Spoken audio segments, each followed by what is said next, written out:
حامد کرزی رئیس جمهور پیشین در یک گفتگو با خبرگزاری صدا و سیمای ایران مأموریت 20 ساله ایالات متحده از رهگذر نظامی در افغانستان را به باد انتقاد می‌گیرد و می‌گوید که این مأموریت سبب دردسر برای مردم افغانستان شد. آسیبش مردم افغانستان دید، خانه‌های ما ویران شد، دنبال شد، اسیر گرفتن.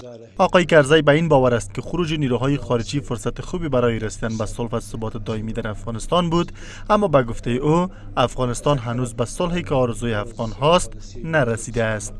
او تعداد از مردم افغانستان که به دلایل ناراض هستند با کشور ترک کردن مراجعه کنند و برگردانند و از طریق تمثیل اراده ملت افغانستان که در شرایط فعلی تنها از طریق روی جرگه ممکن است ما به قانون اساسی دلهای مردم افغانستان برسیم و با حکومتی برسیم که صدای نباشه که در اون ناخوشنودی شنیده شود.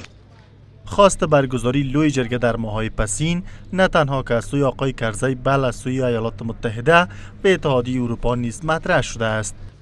مکانیزم اتحاد و انسجام ملی در گروی تشکیل دولتی ملی و فراگیر هست. لوی جرگه تا به حال تصمیم نیست، ولی در بعدها مردم افغانستان طبعا به خاطر حل مشکلات خود از جلسات و جمع‌آوری مردم و علما استفاده سالم خواهد کرد. رئیس جمهور پیشین یک بار دیگر خواستار برگرداندن ذخایر ارزی کشور از ایالات متحده به افغانستان شد و هرگونه تصمیم درباره این پولها را پذیرفتنی نمی‌داند.